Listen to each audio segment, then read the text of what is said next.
নমস্কার, আমি মৌসুমী। শিলালিপিতে আপনাদের সবাইকে স্বাগত জানাই। এতদিন শোনাচ্ছি সাহিত্যিক আশুতোষ মুখোপাধ্যায় যার জেতা ঘর। আজ আমি উপন্যাসের অন্তিম পর্ব পাঠ করব। গল্প পাঠ ভালো লাগলে শেষে একটা লাইক দিয়ে যেতে ভুলবেন না। এখনো যারা আমার চ্যানেলটা সাবস্ক্রাইব করেননি তাদের সকলের কাছে আমার অনুরোধ, প্লিজ আমার চ্যানেলটা সাবস্ক্রাইব করে নেবেন। পাশে যে বেল নোটিফিকেশনটা আছে সেটা অবশ্যই প্রেস করে দেবেন। আর আপনার চেনা জানা প্রিয়জনদের সঙ্গে গল্প ভাগ করে নিতে ভুলবেন না। চলুন শুরু করি।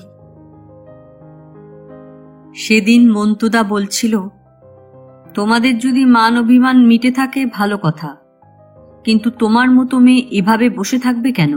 উপার্জনে মন দাও, তখন দেখবে ঘরেও কদর বাড়ছে। ঘরের কদর বাড়ানোর তাগিদে না হোক, কথাটা কিছুদিন ধরে চিন্তা করছি আমি।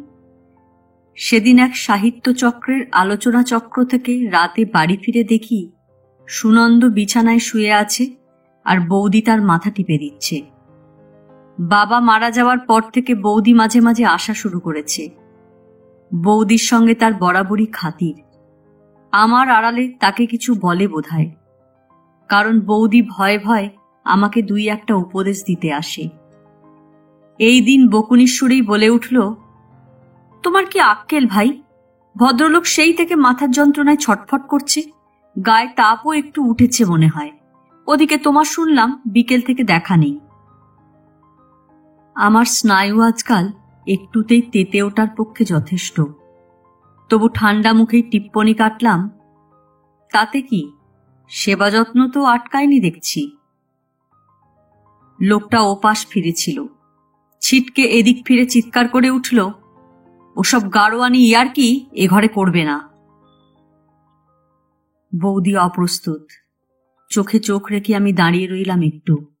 তারপর বৌদির দিকে ফিরে বললাম, জ্বর তো বেশি মনে হচ্ছে। ঘর ছেড়ে চলে এলাম। একটু বাদে বৌদি কি বলতে আসতে কঠিন মুখে তাকেই বিরক্ত করলাম। রাত হয়েছে বৌদি, এখন বাড়ি যাও। আধ ঘন্টা বাদে আবার ওর ঘরে এলাম। ঝুমু হবার পর থেকেই আলাদা ঘরে শোয়া আমাদের। এ ব্যাপারে আমিও কোনো আপোষ করিনি। ওপাশ ফিরেই শুয়ে আছে। বললাম, জ্বর বেশি কিনা বা ডাক্তার ডাকতে হবে কিনা জিজ্ঞেস করলেও গাড়োয়ানি ইয়ার্কি হবে বোধহয়। জবাব দিল না বা এদিকে ফিরল না। আরো মাস 6 গেছে। ব্যবসার অবস্থা মনে হয় আরো খারাপ। আমার বদ্ধ ধারণা আমাকে জব্দ করার জন্যই কারবারে মন নেই। আয় কমিয়ে আমাকে শিক্ষা দেবে, কিন্তু শিক্ষা যে আর আমাকে দেওয়া যাবে না সেটা জানে না। এই সময় আমি ঝোঁকের মাথায় একটা কাজ করে বসলাম। এর সঙ্গে মন্তুদা যুক্ত বলেই দ্বিধা করিনি। মন্তুদা ছর্দির সামনেই হঠাৎ আমাকে বলে বসল, তোমার কাছে তো টাকা আছে, 1000 টাকা আমাকে দাও তো। আমি অবাক। দেখি ছর্দি মুখ টিপে হাসছে। বললাম, একেবারে রাজভিকারি ভিকারিনীর কাছে কি ব্যাপার? মন্তুদা যা বলল তার সারমর্ম। টাকা আমারই জন্য চাইছে। খুব দাওয়ের ওপর বড় একটা জমি কেনা হবে, বড়জোর 5-6 মাসের জন্য। মন্তুদা পাকা খবর জানে, তার দ্বিগুণ দামে সে জমির জন্য কাড়াকাড়ি পড়ে যাবে দেখতে দেখতে, কারণ বিরাট সরকারি প্লান্ট বসছে তার গায়ে। আমার কিছু টাকার জোগাড় থাকা দরকার বলেই মন্তুদার এই ব্যবস্থা। 5-6 মাসের 60,000 টাকায় কম করে আরো 60,000 ঘরে আসবে। এর কোনো মার নেই। আসবে জানা কথাই। এই করে মন্তুদাকে কত টাকা ঘরে আনতে দেখেছি ঠিক নেই। ছর্দির উৎসাহ পেয়ে আমারও কেমন ঝোঁক চেপে বসল। মন্তুদাকে সুনন্দ হিংসেই করে জানি, কিন্তু মানুষটা কোন দরের একবার বুঝুক। মানসিক উত্তেজনার মধ্যে 7 দিনের নোটিশে ব্যাংক থেকে 60,000 টাকা তুলে মন্তুদার হাতে দিলাম। মন্তুদা হেসে বলল, ব্যাঙের আধুলি হাতছাড়া করেছ শুনলে ওদিকে আবার হার্ট ফেল করবে না তো? আমি ঝাঁজ দেখিয়ে জবাব দিলাম, শুনে কাজ নেই, একেবারে ডবল টাকার পাসবই সামনে ফেলে দেব। 6 মাস না যেতে যেতে একের পর এক বিপর্যয়। মা গো, এত পরপর কোনো জীবনে ঘটে? প্রথম সূত্রপাত আমার দ্বিতীয় কবিতার বইটাকে কেন্দ্র করে। এবারে ঘরের টাকা খরচ করেই এটা ছেপেছি। টাকা তো তখনও আমার কাছে ৫-৬ হাজার ছিল। এই বইটার সুখ্যাতি হয়েছিল। সেদিন ছোট মেয়ে ঝুমুর আয়া আসেনি, আমি ওকে খাওয়াবো। এর মধ্যে নতুন একটা সাহিত্যপত্রের তরুণ সম্পাদক দেখা করতে এলো। তারপর আমার কবিতা আর গল্পের শতমুখে প্রশংসা। সেই প্রশংসার উচ্ছ্বাসে আমি ভাসতে লাগলাম। মেয়েকে সময় খাওয়াবার কথা ভুলে গেলাম। ওদিকে পাশের ঘরে দাসগিন্নিও অসুস্থ, নইলে তার অন্তত মনে থাকত। ঘণ্টাখানেক বাদে সম্পাদক উঠে যেতে সিঁড়ির কাছে এসে ঝুমুর কান্নার আওয়াজ পেয়ে লজ্জিত হয়েই তাড়াতাড়ি ওপরে উঠে এলাম। তারপরই ২ চোখ বিস্ফারিত আমার দুটো নতুন কবিতার বই ছিঁড়ে নিয়ে থমথমে মুখে সুনন্দ তাই জ্বালিয়ে দুধ গরম করছে, আর ঝুমু অদূরে বসে কাঁদছে। দৃশ্যটা দেখা মাত্র ওই আগুন আমার মাথায় জ্বলে উঠল। আমি পাগলের মতো চিৎকার করে সেই ছেঁড়া আধপোড়া বই ছিনিয়ে নিতে চেষ্টা করলাম। এ কি করছো? সজোরে ঠেলে সরিয়ে দিল আমাকে। কঠিন মুখে বলল, কাছে এসো না, যা করা উচিত তাই করছি। নিষ্পন্দের মতো দাঁড়িয়ে আমি বই জ্বালিয়ে দুধ গরম হতে দেখলাম। সেই দুধ মেয়েকে খাওয়াতে চেষ্টা করে পারল না, কিন্তু রোষে দুধের বোতল মাটিতে আছড়ে ভাঙল। ঘরের মেঝে ভাঙা কাচের ছত্রখান। মেয়ে দ্বিগুণ জোরে কেঁদে উঠল। তাকে বিছানায় ফেলে দিয়ে ঘর ছেড়ে চলে গেল। আমার মাথায় আবার দাবানল চলতে লাগল। ঝুমুকে তুলে নিয়ে আমি কোণের ঘরে রুমুর আয়ার কাছে দিলাম। বললাম, দুধ গরম করে খাইয়ে দাও। সেই বেশেই বাড়ি থেকে বেরোলাম আমি। ট্যাক্সি নিয়ে সোজা মন্তুদার বাড়ি। ছর্দি আর মন্তুদাকে সব জানিয়ে বললাম, এবার সময় হয়েছে, ব্যবস্থা করো। ছর্দি নির্বাক। মন্তুদাও অনেকক্ষণ চুপ করে থেকে বলল, তোমার মতো মেয়ে বলেই এতদিন সহ্য করেছে, কিন্তু এরপর আর সহ্যই বা করবে কি করে? সহ্য করার আর দরকার নেই। আর এক কথা, ওই টাকাটা এবারে পাবার ব্যবস্থা করে দাও। আর বেশি লাভের দরকার নেই, যা পাবে তাই দাও, ছুঁড়ে ফেলে দিয়ে নিশ্চিন্ত হই। মন্তুদা বলল, খেপেছ? এরপর ওর হাতে টাকা দেবে? আগে একটু নাকের জলে চোখের জলে হোক, তারপর ভাবা যাবে। এই প্রথম বোধহয় মন্তুদার কথা আমার ভালো লাগলো না। বললাম, তার আর দরকার নেই, তুমি এখনই জমি ছেড়ে দিয়ে যা পাও রেডি রেখো। বাড়ি ফিরেই দেখি ডাক্তার এসেছে। দাসগিন্নি বেশি রকম অসুস্থ। ৩-৪ দিনের জন্য আর বিশেষ কিছু ভাবার সময় পেলাম না। দাসগিন্নি একটু ভালো হলেই আপাতত বাপের বাড়ি চলে যাব ঠিক করেছি। তারপর পরের ব্যবস্থা। সন্ধ্যার পর সুনন্দ আমার সামনে এসে দাঁড়ালো। ক্রূর দৃষ্টি। তোমার এখন ডাইভোর্সই দরকার তাহলে? সে চেষ্টা এগোচ্ছ? আমি নিরুত্তর। তক্ষুনি মনে হলো ছর্দি বৌদিকে বলেছে, আর বৌদি শোনা মাত্র কানে দিয়েছে। এ সে ছাড়া আর কারো কাজ নয়। দাসগিন্নির অসুখের মধ্যেই দাদা আর বৌদিকে শুকনো মুখে আসতে দেখছি এর কাছে। জ্বলন্ত চোখে আমার দিকে চেয়ে থেকে বলল, তার আগে অনেক কিছু দেখবে তুমি, অনেক কিছু দেখতে বাকি। ছাড়াছাড়ি হবার আগে দুজনের একজন শেষও হয়ে যেতে পারি, বুঝলে? আমি এবারও নির্বাক, কঠিন। ও চলে গেল। ভেবেছিলাম চূড়ান্ত কিছু নিষ্পত্তির আগে বাপের বাড়ি যাব। না, সেখানে যাব না। তাহলে কোথায় যেতে পারি? ছর্দির ওখানে? কেন জানি না, ভিতর থেকে সায় মিলছে না। পরদিন সকালে বৌদি এসে হাজির। তার এই মূর্তি দেখে আমি অবাক, কথা শুনে আরো বিভ্রান্ত। কথা সুনন্দর সঙ্গেই কইছিল।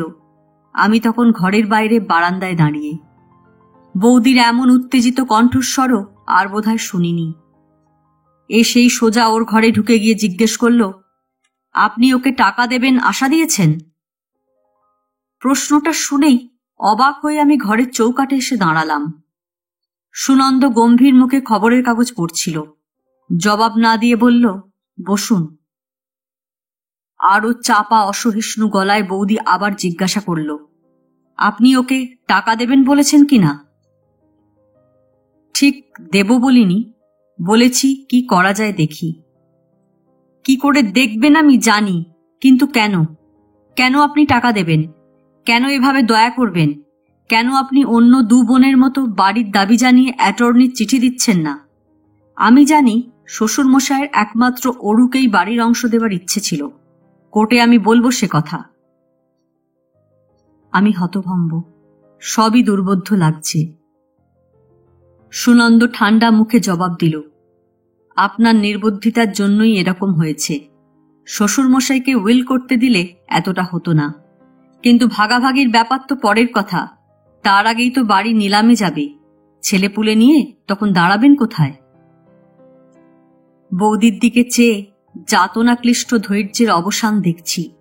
বলে উঠল, আমি কোথায় দাঁড়াবো সে দেখার দায়িত্ব আপনার নয়। রাস্তায় দাঁড়াবো, চোখের সামনে ছেলেপুলে মরতে দেখব, তাতে আপনার কি? আরও ঠান্ডা মুখে সুনন্দ জবাব দিল, আমার কর্তব্য। চোখ বোঝার আগে শ্বশুরমশাই একমাত্র আমাকেই বলে গেছেন, ওদের দিকে চোখ রেখো। বৌদি বলে উঠল, বেশ, দয়া যদি করতে চান 2 দিন ধরে আমি যা বলছি তাই করুন। বাড়ি বিক্রি করে দিন, মর্টগেজের টাকা মিটিয়ে দিয়ে যা থাকে আপনারা 3 জনে ভাগ করে নিন। খবরের কাগজ পেলে সুনন্দ উঠে দাঁড়ালো। তেমনি ঠান্ডা গলায় স্পষ্ট করে বলল, আমার কর্তব্য কি আমি জানি বৌদি। মর্টগেজ থেকে বাড়ি খালাস করে দেব, তারপর অন্য 2 জনের কর্তব্য কি তাঁরা বুঝবেন। আমার পাশ কাটিয়ে ঘর থেকে বেরিয়ে গেল। অজ্ঞাত আশঙ্কায় আমি বিমূঢ়। পায়ে পায়ে বৌদির কাছে এলাম। কি হয়েছে? তুমি কিছু জানো না? আমি মাথা নাড়লাম, জানি না। রাগত স্বরে বৌদি বলে উঠল, এমন মহাদেবের মতো স্বামী তোমার আমাদের জন্য এত বড় ঘা খেতে চলেছে, আর তুমি তার খবর রাখারও দরকার মনে করো না? বাজে বকো না, কি হয়েছে? শুনলাম কি হয়েছে। বাবা চোখ বোঝার পর থেকে বড়লোক হবার নেশায় দাদা বেশ ভালো মতো রেস খেলা ধরেছিল। সেই সঙ্গে স্পেকুলেশনও বাদ যেত না। বাবা অনেকবার বাড়ি উইল করে যেতে চেয়েছিলেন। আমাদের 4 জনেরই প্রাপ্য বলে বৌদিটা করতে দেয়নি। বিশেষ করে আমার কথা ভেবেই দেয়নি। নানা অছিলায় বাবাকে ঠেকিয়ে রেখেছিল। উইল না করেই বাবা চলে গেছেন। এদিকে দাদা সেই বাড়ি বন্ধক রেখে এই 2 বছরের মধ্যে 50,000 টাকা উড়িয়েছে। বন্ধকের দায় বাড়ি এখন নিলামে যেতে বসেছে। আর ওদিকে ঠিক এই সময় আমার 2 দিদি বাড়ির অংশ দাবি করে অ্যাটর্নির চিঠি দিয়েছে। এও বিশ্বাস করব? বৌদি চলে যাবার পরেও একলা ঘরে অনেকক্ষণ পর্যন্ত ছটফট করে শেষে টেলিফোন তুলে নিলাম।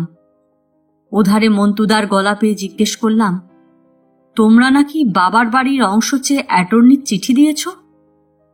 ওধারে মন্তুদার হাসি, দিয়েছি তো, তুমি ঘাবড়ে গেছ? তা একটু গেছি তো, কি ব্যাপার? মন্তুদা জানালো, ওই রাজপ্রাসাদের প্রতি তার অন্তত একটুও লোভ নেই। দাদার হাতে থাকলে ওটা একেবারে যাবে, তাই বাড়িটা রক্ষা করার জন্যই তারা এই ব্যবস্থা করেছে। কোনো ভাবনা নেই। কিছুটা নিশ্চিন্ত হতে চেষ্টা করলাম। যা বলেছে ঠিক কথাই, কিন্তু তবু এতটুকু স্বস্তি পাচ্ছি না কেন মনে। আমার বাপের বাড়ি বিকিয়ে যাক এটুকুও চাই না, কিন্তু সেই জন্য এখান থেকে 50,000 টাকা দেওয়ার উদারতাও বিঁধছে। আমি যেন এক অবাঞ্ছিত ঋণ জালে আটকে পড়লাম মনে হচ্ছে। বৌদিকে আজও প্রীতির চোখে দেখি না আমি, আর এখনো পর্যন্ত ঘরের লোকের অনুকূলেও কিছু ভাববার মন নয়। তাই উল্টো চিন্তাই মাথায় আনতে চেষ্টা করছি।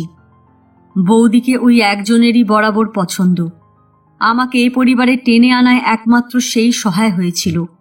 উদারতা সেই কৃতজ্ঞতার বিনিময়ও হতে পারে, কিন্তু চিন্তা যেভাবেই করি ভিতরে ভিতরে অস্বস্তি বাড়ছেই। 2 দিন একইভাবে কাটল, নিশ্চিম নীরবতা। 3য় দিন সকালের দিকে সুনন্দ এসে বলল, তোমার পাস বই 2 বার করো তো। আমি কি হঠাৎ চমকে উঠেছিলাম? একটু অবাক হয়ে আমার দিকে চেয়ে থেকে ও আবার বলল, পাস বই 2 চাইছি। কেন? বিরক্ত মুখেই জবাব দিল, দরকার আছে। কি দরকার আমি জানি, কিন্তু রাজ্যের অস্বস্তি। বললাম, পাস বইয়ে টাকা বিশেষ নেই। ও বিমূঢ় মুখে চেয়ে রইল খানিক। কি বলছি তাই যেন বুঝতে পারছে না। দৃষ্টিটা ঘোরালো হলো তারপর। টাকা আমি দিতে চাই না তাই ভাবছে বোধহয়। জিজ্ঞেস করল, টাকা নেই মানে? বললাম, 60,000 টাকা একটা জমির জন্য দেওয়া হয়েছে। 5-6 মাসের মধ্যে 1 লাখ টাকার ওপর পাওয়ার কথা। সে সময় হয়ে গেছে। 60,000 টাকার ওপর এখন কত পাওয়া যাবে জানি না। যাই পাওয়া যাক, আমি 2-1 দিনের মধ্যে এনে দিচ্ছি। এমন চোখে চেয়ে রইল যে আমি ঘাবড়িয়ে গেলাম একটু। ও বলে উঠল, লাখ টাকার ওপর পাবে বলে 60,000 টাকার জমি নিয়েছ? আমাকে কিছু না বলে? কোথায় জমি? কার জমি? দেখি জমির দলিল দেখি। সেসব আমি কিছু জানি না। ছোটদির কাছে থাকতে পারে। টাকা কবে চাই? কবে চাই? জমি না দেখে, দলিল না রেখে তুমি 60,000 টাকা দিয়ে দিয়েছ? কাকে দিয়েছ? তোমার মন্তুদাকে বোধহয়। তার 2 চোখে ব্যঙ্গ যেন উপচে উঠে আমার মুখের উপর ঝাপটা মারতে লাগলো। আরো জোরে চিৎকার করে উঠল, দিয়েছ কাকে? তোমার মন্তুদাকে তো। এখন চাইলেই সে টাকা তুমি আমাকে এনে দেবে, কেমন? এবার আমার সহিষ্ণুতায় ভাঙন ধরছে। সে যা ভাবছে আমার সেরকম ভাবার কোনো কারণ নেই। 60,000 টাকা মন্তুদা 1 ঘন্টার মধ্যে ফিরিয়ে দিতে পারে সে আমি জানি। বললাম, চেঁচিও না, টাকা আজই চাই তোমার। আজই এনে দেবে তোমার মন্তুদার কাছ থেকে? ব্যঙ্গোচ্ছটায় ওই মুখ বিভৎস দেখছি আমি। বলে উঠল, যাও নিয়ে এসো। লোক চিনতে যদি আমার এত ভুল হয় তাহলে তোমার সামনে হাতের কবজি দুটো কেটে ফেলবো আমি। পরক্ষণেই হাহা শব্দে যেন হেসে উঠল। লাখ টাকা পাওয়ার লোভে আমাকে জিজ্ঞাসা না করে 60,000 টাকা দিয়েছ তুমি। আবার সেই বিশ্রী হাসি। যাও নিয়ে এসো। লাখ টাকার দরকার নেই, 60,000ই নিয়ে এসো। 5 মিনিটের মধ্যে বেরিয়ে গেলাম। মুখের ওপর ওই টাকা ছুঁড়ে ফেলে দিতে না পারা পর্যন্ত জ্বালা কমবে না। কিন্তু সত্যি কথা বলতে কি, মন্তুদার বাড়ির যত কাছে আসছি তত যেন কি এক অস্বস্তি আমাকে ছেঁকে ধরছে। গিয়ে দেখি মন্তুদা বাড়ি নেই। বারান্দায় ইজি চেয়ারে আধশোয়া হয়ে আছে ছোটদি। সামনে চায়ের পেয়ালা, চোখে মুখে ঝিমুনি ভাব। রাতে ঘুম হয় না বলে প্রায় রাতে আজকাল ঘুমের ওষুধ খায় শুনি। বললাম, মন্তুদা কোথায় গেছে? তাকে খুব দরকার আমার। কখন ফিরবে বলেছে? নির্লিপ্ত মুখে ছোটদি ঠোঁট উল্টে দিল, অর্থাৎ কিছু জানে না। তারপরে 2 চোখ কেমন খড়খড়ে দেখলাম ছোটদির। অস্বাভাবিক টান ধরা মুখ। কেন, কি দরকার তাকে? বললাম, কি দরকার? বললাম, 60,000 টাকা এক্ষুনি না পেলে আমার মান সম্ভ্রম সব যেতে বসেছে ছোটদি। ছোটদি সোজা হয়ে বসল। আমাকে একেবারে তাজ্জব করে দিয়ে কিরকম যেন হেসে উঠল। মান সম্ভ্রম তোর? এতদিনে তোর টনক নড়েছে তাহলে? হাসছে। 60,000 টাকা চাই? হাসছে। দেবার সময় মনে ছিল না? হাসছে। 60,000 টাকা ছেড়ে 60 টাকাও তুই কোনোদিন ফিরে পাবি না, বুঝলি? আমি কি দুঃস্বপ্নের ঘোরে কিছু দেখছি, কিছু শুনছি? শরীর কাঁপছে, পায়ের নিচের মাটি সজোরে দুলে উঠছে। তবু অস্ফুট স্বরে বললাম, কেন, জমি? জমি? আবার সেই বিচ্ছিরি হাসি। ওরকম অনেক জমি, অনেক কিছু আজ পর্যন্ত ও হজম করেছে, বুঝলি? ওর হজম শক্তির তুলনা নেই। আমি কাঠ একেবারে। এ কি ছোটদিকে দেখছি না তার প্রেত দেখছি? বললাম, সব জেনে শুনে তুই আমাকে টাকা দিতে বলেছিলি? রাগে ছোটদির ঘোলাটে চোখ দুটো থমকালো। তারপরে বিকারগ্রস্তের মতো চেঁচিয়ে উঠল, কেন বলবো না? তোর থেকে বড় শত্রু আমার আর কে আছে? তোর মন্তুদার ঘরে একটা বউ দরকার ছিল, এমন বউ যে বাইরে তার সঙ্গে সমান তালে পা ফেলে চলতে পারবে, টোপ ফেলতে পারবে। সেদিক থেকে তোর মতো মেয়ের তুলনা হয় না। বিয়ের পর থেকেই এ কথা শুনে আসছি। কেন করব না তোর সর্বনাশ? একদিন তুই ওকে চিনতে পারবি এই আশাতেই তো করেছি। আর ওই সুনন্দকে আক্কেল দেবার জন্য কতবার তাকে টেলিফোনে সাবধান করেছি ঠিক নেই। এত তেজ দেখায়, কিন্তু বিয়ে করেও তোর মতো একটা মেয়েকে আটকে রাখতে পারল না কেন? আমি স্তব্ধ, পাথর একেবারে। ছোটদির 2 চোখ ধকধক করে জ্বলছে। আবার বলে উঠল, তুই চাইলে টাকা তোকে দিতেও পারে। বড় আনন্দে আছে, তোদের ছাড়াছাড়ি হবে। তখন আর তাকে পায় কে? তার হাতের মুঠো থেকে আর তোকে রক্ষাই বা করে কে? তার জালে পড়লে আর বেরোতেও ইচ্ছে করবে না তোর। খুব সুখে থাকবি। যা, দূর হ তুই আমার চোখের সম্মুখ থেকে। তোকে এই সব বলেছি শুনলে আমাকে গলা টিপে মেরে ফেলবে। ওকে আমি ভয় করি, এত ভয় পৃথিবীতে আর কাউকে করি না। যা যা, চলে যা এক্ষুনি এখান থেকে। বাড়ি। স্তব্ধ হতচেতনার মতো বসে আছি। সুনন্দ কাছে এসেছে, তীক্ষ্ণ চোখে দেখছে আমাকে। জিজ্ঞেস করেছে, টাকা পেয়েছ? পাওনি? পাবে না, আমি জানি, আমি জানি, আমি জানি। আমি নির্বাক, নিষ্পন্দ। এই মুহূর্তে নিজের মৃত্যু মুখ দেখানো ছাড়া আর আমার কিছু কাম্য নয়। থেকে থেকে কোনো একদিনের এক ছোকরার কথা মনে পড়ছে, রমেশ ভার্গব। তখনও ছর্দির হিংসে দেখেছিলাম, রাগ দেখেছিলাম আমার ওপর। এও কি সেই বিকৃতি? কিন্তু মন থেকে জানি তা নয়। আজ এই জানার অনুভূতিটা কোথা থেকে এলো জানি না। একে একে 4-5 দিন কেটে গেল। 50,000 টাকা দিয়ে বাবার বাড়ি নিষ্কণ্টক করা হলো টের পেলাম। কোথা থেকে টাকা দিল জানি না। দাদা বৌদি দুজনেই এসেছিল। সুনন্দকে বলতে শুনেছি, দাদাকে বলছে, আপনার মেজ বোন লোক ভালো, তার সঙ্গে আমার টেলিফোনে কথা হয়েছে। আমি আশা করছি সত্যই সে কিছু দাবি করবে না। আর ইচ্ছে থাক আর না থাক, অমরদা বাড়ি ছেড়ে দিতে রাজি হয়েছে। এখন দেখুন। আমি নির্বাক শ্রোতা, নির্বাক দ্রষ্টা। ভগবান আমাকে অন্ধ করো না কেন, বধির করো না কেন? ক্ষণে ক্ষণে মাথা ঘুরে চোখে যে অন্ধকার দেখছি, তাতেই মুখ থুবড়ে পড়ে একেবারে শেষ অন্ধকারে ডুবে যাই না কেন? টেলিফোন বেজে উঠল। সুনন্দ নিচে দাসমশায়ের ঘরে হয়তো। একটু আগে নিচ থেকে তার ডাকাডাকি কানে এসেছিল। উঠে টেলিফোন ধরলাম। পর মুহূর্তে সভয়ে আঁতকে উঠলাম। আর্তনাদও করে উঠলাম বোধহয়। বৌদি ফোনে জানাচ্ছে, গতকাল ছর্দি ঘুমের ওষুধ খেয়ে আত্মহত্যা করতে চেষ্টা করেছিল। তখনই ধরা পড়তে তাকে হাসপাতালে নিয়ে যাওয়া হয়। ফাঁড়া কেটেছে।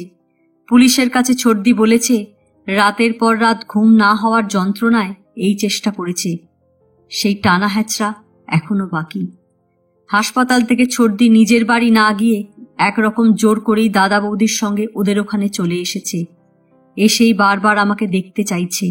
এখনো দুর্বল খুব। ফোন ফেলে ঝড়ের বেগেই আমি ছুটে গেছি। ছর্দি শুয়ে আছে, কাঁদছে। তাকে ঘিরে বসে আছে দাদা, বৌদি, দিদি, অমরদা। আমাকে দেখেই ছর্দি অন্যদিকে মুখ ফেরালো।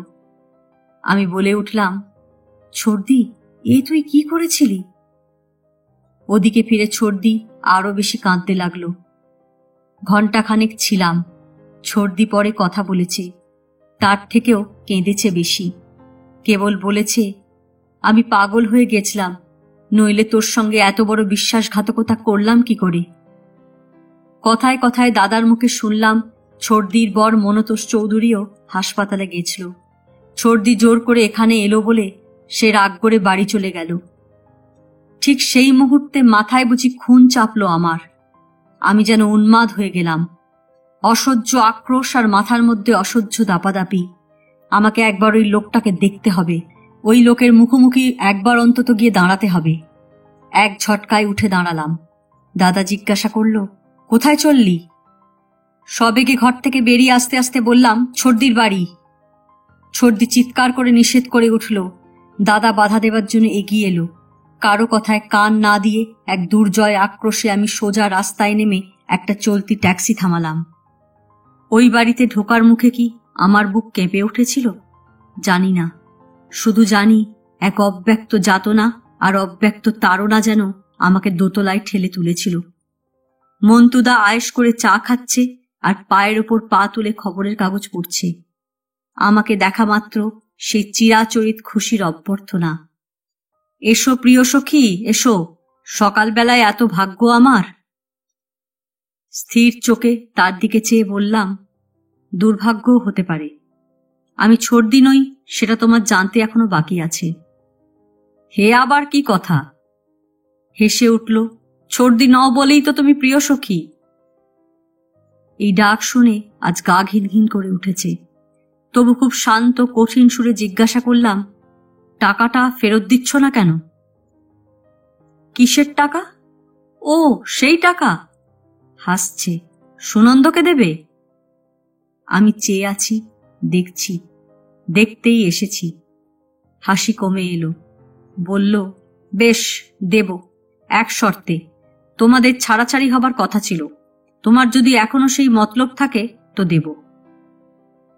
শরীরের সমস্ত রক্ত খুব ধীরে ধীরে মাথার দিকে চলেছে আমার। তবু প্রাণপণে সংযত রাখছি নিজেকে। জিজ্ঞাসা করলাম, তারপর? ছুরির ফলার মতো দুটো চকচকে চোখ আমার মুখের ওপর বিঁধিয়ে রেখে জবাব দিল, তারপর আশা করব তুমি খুব নির্বোধ মেয়ে নও। সুনন্দর সঙ্গে তোমার এ জীবনে বনবে না সেটা যদি বুঝে থাকো, যা বলছি তাই করো। দ্রুত, খুব দ্রুত চিন্তা করে নিলাম। তাই করলে তুমি এক্ষুনি ওই 60,000 টাকা দেবার ব্যবস্থা করবে? ঠান্ডা চায়ের পেয়ালায় চুমুক দিতে দিতে তির্যক চোখে তাকালো। যদি বলি হ্যাঁ, বেশ, টাকা দাও। হঠাৎ সজোরে হেসে উঠল। কৌতুক যেন আর ধরে না। বলল, হেই বুদ্ধি নিয়ে তুমি এ বাড়ির সিঁড়ি টপকে দোতলায় উঠেছ প্রিয় সখী?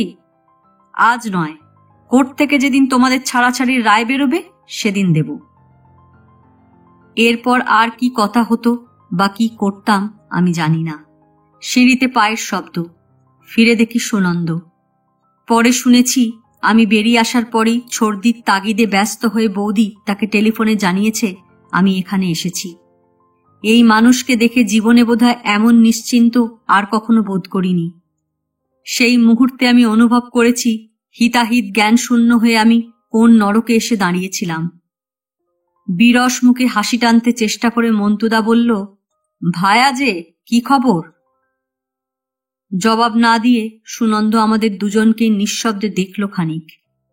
ওদিকে নতুন মানুষের গন্ধ পেয়েই যেন টাইগার বাড়ির বড় অ্যালসেশিয়ানটা ফোঁস করতে করতে ঘরে ঢুকল। আজ ওটাকে দেখা মাত্র অজানা আতঙ্কে আমার বুকের ভিতরটা কেঁপে উঠল। হাত বাড়িয়ে মন্তুদা গলার বেল্ট ধরে ওটাকে নিজের কোলের কাছে টেনে নিল। সেদিকে ভ্রুক্ষেপ না করে নির্মম, অনুচ্চ, কঠিন গলায় সুনন্দ আমাকে জিজ্ঞাসা করল, এখানে কেন এসেছ? টাকার আশায়? আমি জবাব দিতে পারলাম না। জবাব মন্তুদা দিল, ঠোঁটের ডগায় হাসি। ওর আশাটা নতুন কিছু নয়। তুমি হঠাৎ এখানে কোন আশায় হাজির তাই বলো দেখি ভায়া, শুনি। সুনন্দন নির্মম চাউনিটা আমার দিক থেকে এবার তার দিকে ঘুরল। মন্তুদা কুকুরের মাথায় হাত বোলাচ্ছে, ব্যঙ্গ ভরা হাসি হাসি মুখ। তার চোখে চোখ রেখে আবার বলল, হ্যাঁ, তোমার ওই টাকা কটা ও দিয়ে দেবার কথাই আপাতত বলছিল বটে। তা আমি এক শর্তে রাজি হয়েছি। বলেছি তোমাদের ডাইভোর্সটা হয়ে গেলেই দিয়ে দেব। কিন্তু প্রিয় সখী তাতে রাজি নয়। আগে টাকা কটা ফেলে দেবার জন্য ঝোলাঝুলি করছে। এবার আতঙ্কে আমার বুকের ভিতরে ঠক ঠক শব্দ হচ্ছে। মনে হচ্ছে সুনন্দ এই মুহূর্তে কুকুর কোলে ওই লোকটার ওপর ঝাঁপিয়ে পড়বে বুঝি। কুকুরটা তার দিকে চেয়ে গোঁ গোঁ করে শব্দ করে উঠল। তার মাথা চাপড়ে দিয়ে মন্তুদা হেসে উঠল। দেখলে, মনিবের ওপর কেউ চোখ রাঙাবে সেটা টাইগার পছন্দ করে না। এরকম আর একটা আছে। সোজা হয়ে বসল। সুনন্দর হাসি মুখ মুহূর্তের মধ্যে বিভৎস কঠিন। বলল, আর 1 মিনিট তোমাকে সময় দিচ্ছি। এর মধ্যে নেমে সোজা বাড়ির বাইরে চলে যাও, নইলে এরপর কোথায় যে তোমাকে যেতে হবে আমি জানি না। 1 মিনিটের মধ্যে 30 সেকেন্ড বোধহয় চলে গেল। আমার ইচ্ছে করছে পাগলের মতো ওর হাত ধরে টেনে নিয়ে আসি, কিন্তু পারছি না। ওর মুখের দিকে চেয়ে রোষের এক অব্যক্ত রূপ দেখছি, কপালে বিন্দু বিন্দু ঘাম দেখছি। হঠাৎ ঝড়ের মতোই নেমে গেল। সেই মুহূর্তে একটা ঝাঁকুনি খেয়ে আমারও সম্বিত ফিরল। দ্রুত সিঁড়ির দিকে ছুটলাম আমি। পিছন দিকে মন্তুদা ডাকল, যেও না, তোমার সঙ্গে আমার কথা আছে। ততক্ষণে আমি নিচে ঊর্ধ্বশ্বাসে বেরিয়ে এসেই থমকে দাঁড়ালাম। সুনন্দ গাড়িতে উঠে বসেছে। আমাকে দেখেও ক্ষিপ্ত হাতে দড়াম করে দরজাটা বন্ধ করল। এক রাজ ধোঁয়া ছড়িয়ে গাড়িটা আমার চোখের উপর দিয়ে বেরিয়ে গেল। আমার দেহের সবগুলি স্নায়ু একসঙ্গে ছিন্ন ভিন্ন হয়ে মুখ থুবড়ে বিকল হয়ে গেল বুঝি। এক বিন্দুও শক্তি অবশিষ্ট নেই আর। মাটি কাঁপছে, পৃথিবীটা ঘুরছে, চোখে রাজ্যের অন্ধকার নেমে আসছে। একটা ট্যাক্সি ধরলাম। তারপরেই বাড়ি ফেরার এক অসহ্য তাড়া। মনে হতে লাগলো যে বেগে ও বেরিয়ে গেল তার নাগাল আর এ জীবনে পাব না। আর তখনই এক বিচিত্র বিস্ময়, বিচিত্র অনুভূতি। আমি কেমন করে যেন মর্মে মর্মে উপলব্ধি করছি ওই একটা লোক ছাড়া আমি অচল, অস্তিত্ব শূন্য। ওকে ছেড়ে আমার একদিনও চলেনি, একদিনও চলতে পারে না। শুধু আজ নয়, আমার মধ্যে সেই এক 13 বছরের মেয়েও জানত ওই একজন তার আছে, জানত বলেই তার অত তেজ, অত দাপট।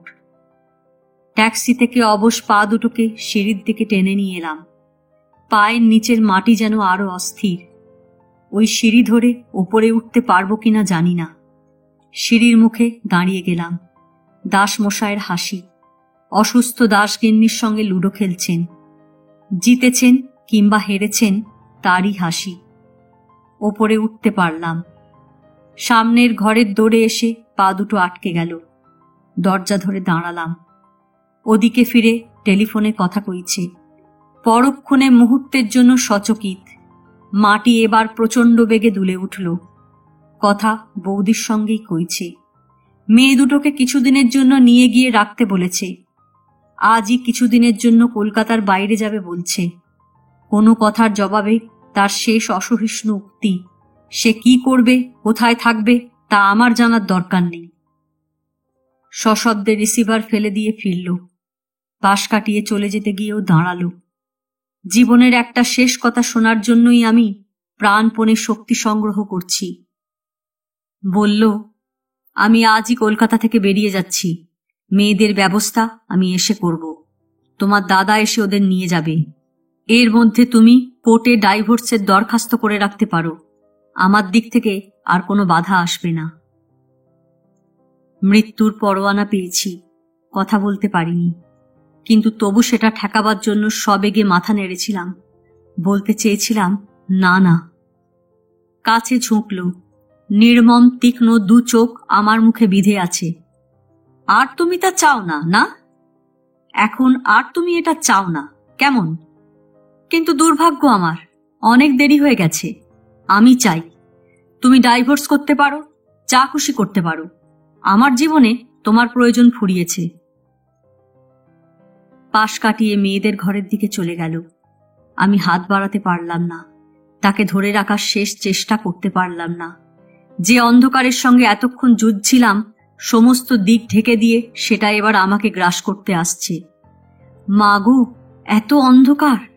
চারিদিকে কি ভূমিকম্প হচ্ছে? দরজাটাই বা কোথায়? তারপর আর কিছু মনে নেই। চোখ মেলে দেখি আমি আমার ঘরে খাটে শুয়ে আছি। আমাকে ঘিরে কয়েকটা মুখ, দাদার, বৌদির, দাসমশায়ের, বাড়ির ডাক্তারের, আর অদূরে আর একজনের। ফ্যাল ফ্যাল করে সেই মুখের দিকেই চেয়ে আছি। আমি কি দুঃস্বপ্ন দেখে উঠলাম একটা, নাকি এটাই আশার স্বপ্ন? মনে হলো বিকেল তখন। ওই একজন ছাড়া সকলে আমার দিকে ঝুঁকে এলো। বৌদি যেন কিছু জিজ্ঞেস করছে, কিন্তু ঠিক শুনতে পাচ্ছি না। ডাক্তার এগিয়ে এসে ইঞ্জেকশন দিল একটা, বোধহয় ঘুমের। একটু বাদেই আর চোখ মেলতে পারলুম না। পরদিন সকাল থেকে সুনন্দ অনেকবার ঘরে এলো। গম্ভীর, চুপচাপ চেয়ে দেখেছে, ওষুধ খাইয়েছে, আবার চলে গেছে। আমার কিছু হয়েছে, যাই হোক, এ যদি তাকে আটকে রেখে থাকে, ভগবান, জীবনে আমি আর ভালো হতে চাই না। বিকেলের দিকে খাটে বসেছিলাম। স্নায়ুগুলো সব অবসন্ন তখনও। বৌদি এলো। ওদিকে ছর্দির শরীর খারাপ, কত ছোটাছুটি করবে। আমাকে বসে থাকতে দেখে হেসে জিজ্ঞাসা করল, কেমন? আমি একটু চেয়ে থেকে আমার পাশটা দেখালাম, এইখানে বসো। বৌদি বসল। আমি আস্তে আস্তে নেমে দাঁড়ালাম। তারপর মেঝের ওপর তার পায়ের কাছটিতে বসে দুহাতে তার কোমর জড়িয়ে ধরে দুই হাঁটুর ওপর কপাল রাখলাম। বৌদি ব্যস্ত হয়ে উঠল, ও কি? হাঁটুতে মুখ গুজে রেখেই আমি বললাম, মা কেমন ছিল জানি না বৌদি, এখন জেনেছি, আমাকে এমনি করে কিছুক্ষণ থাকতে দাও। আমি কাঁদিনি। কিন্তু বৌদি আনন্দে কাঁদছে জানি। একটু বাদে তার নড়াচড়ায় ঘরে কেউ এসেছে টের পেলাম। কে এসেছে জানি। আস্তে আস্তে উঠলাম আবার। আমার দিকে এক পলক তাকিয়ে সুনন্দ জিজ্ঞাসা করল, বৌদি কতক্ষণ? এই তো। হাসি ভরা মুখে, জল ভরা চোখে বৌদি প্রায় ঝাঁঝিয়েই উঠল। আপনি মশাই এই ভালো মেয়েটাকে সেই থেকে এত কষ্ট দিচ্ছেন কোন সাহসে শুনি? গম্ভীর মুখের পুরু ঠোঁটের কোণে আমি কি হাসির আভাস দেখলাম? রাত্রি। ছাইয়ের ওষুধের ধকলে দু চোখ বেশিক্ষণ মেলে রাখতে পারি না। ঝিমুনো শরীরে হঠাৎ যেন স্পর্শের তরঙ্গ একটা। চেয়ে দেখি শিয়রে বসে মানুষটা আমার মাথায়, কপালে, গালে হাত বুলিয়ে দিচ্ছে। কি এক দুঃসহ আবেগে সর্বাঙ্গ থরথর করে কেঁপে উঠল আমার। পর মুহূর্তে সবলে দুহাতে আঁকড়ে ধরলাম তাকে। কতক্ষণ ছিলাম এভাবে জানি না। আর আমার ভয় নেই জানি। দুঃস্বপ্নের বিভীষিকা কাটতে চায় না তবু। জিজ্ঞেস করলাম, ভালো হলে তুমি কি আমাকে ছেড়ে যাবে? হাসছে। পুরু ঠোঁটের ছোট চোখের হাসি এত সুন্দর হয়। জবাব দিল, মুখের ওপর ঝুঁকে পড়ে গলা খাটো করে বলল, একটা ফ্রক পরা মেয়ের জন্য 9 বছর আর বিয়ের পরও 6 বছর অপেক্ষা করে তাকে পরে ছেড়ে যাওয়া এত সহজ? কাল আমি অন্ধকারে তলিয়ে যাচ্ছিলাম, আজ এত আলোও বুঝি সহ্য হবার নয়। এখন আমাদের গাড়ি নেই, একতলাটা ভাগ ভাগ করে ভাড়া দিয়েছি। আর একজন তার দেনায় বিকোনো নড়বড়ে ব্যবসা আবার আগের মতো দাঁড় করানোর জন্য দিন রাত পরিশ্রম করছে। তারই মধ্যে ওই মানুষকে আমি দিনে দিনে আবিষ্কার করছি। যত দেখি তত যেন তার মাথাটা প্রায় নাগালের বাইরে উঁচু মনে হয় আমার। ঠাকুমা গো, 8 জন্মে তুমি কি দেবী ছিলে? গোড়ায় গোড়ায় আমার মনে অনটনের কালো ছায়া পড়ত, অস্বীকার করব না। মনে হতো আগের মতো সচ্ছলতা ফেরা দূরে থাক, মোটামুটিভাবে দিন কাটবে তো। কিন্তু 2 বছর ধরে এই একজনের কাজের সঙ্গে মানসিকভাবে যুক্ত হয়ে সে ভয় ঘুচে গেছে। মনে হয়েছে ঠিক এই রকম কেটে গেলেও বা আরো অনটনের মধ্যে পড়তে হলেও ক্ষতি নেই, ভয় নেই। এই একজনের সঙ্গে মিশে থাকতে পারাটাই পরম নির্ভয়ের। এখন বেশি পরিশ্রম করতে দেখলে আমি ধমকাই পর্যন্ত। দাসগিন্নি মারা গেছেন প্রায় 2 বছর হতে চলল। আমি অত কান্না বোধহয় জীবনে কাঁদিনি। সেদিন দাসমশাই আমাদের দুজনকেই নিচে ডেকেছিলেন। আমরা যেতে তোষকের ওয়ারে হাত ঢুকিয়ে 10 টাকার আর 100 টাকার গাদা গাদা নোট বার করতে লাগলেন। তেলচিটে পুরনো নোট সব। বার করছেন তো করছেন, আর আমাদের হাঁ করা মুখের দিকে চেয়ে হাসছেন মিটিমিটি। ওকে বললেন, এগুলো তোমাদের জন্যই ছিল, সব নিয়ে যাও। পাপের টাকা নয়, 1 পয়সা অবধি হকের টাকা। এই দিয়ে আবার ব্যবসা দাঁড় করাও। তারপর এক দৃশ্য। ও নেবে না, দাসমশাই নেওয়াবেনি। শেষে ও হাত জোর করে বলল, এ টাকা আপনার কাছেই থাক, এখন তেমন দরকারে নেব। আমি আপনার মা লক্ষ্মীকে বড়াই করে কথা দিয়েছি, আবার আমি নিজের পায়ে দাঁড়াবই, আবার সব ঠিক হয়ে যাবেই। আর কিছুদিন আমাকে চেষ্টা করতে দিন। এ কথার পর দাসমশাই ক্ষান্ত হয়েছেন। কিন্তু আমার অস্বস্তি ও এই প্রতিজ্ঞা কেন করে, কেন এত জোর দিয়ে বলে আগের ঐশ্বর্য আবার ফিরে আসবেই। সেদিন রাতে তাই ওর বুকে মুখ গুজে বলেছিলাম, তুমি এভাবে আর বলবে না, এত পরিশ্রম করবে না। তুমি যেভাবে বলছো সেভাবে আবার সব ঠিক না হলেও আর কিছু যায় আসে না। যা গেছে তার কতগুণ ঐশ্বর্য ফিরে এসেছে তুমি জানো না। হ্যাঁ, আজ আমি লিখতে পারি, আজই পারি, আগে পারতুম না। জীবনের এই রূপটা আমি আঁকতে পারি। জীবনে আলো আছে, অন্ধকার আছে, সুন্দর আছে, কুৎসিত আছে।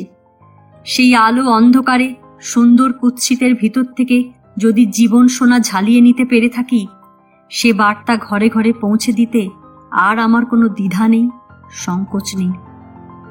নেই, কারণ আমি যা হতে পারতুম তা আমি হইনি। আমার কাহিনী বলুন, গল্প বলুন, এটুকুই সব, এটুকুই শেষ। এ উপন্যাস এখানেই শেষ।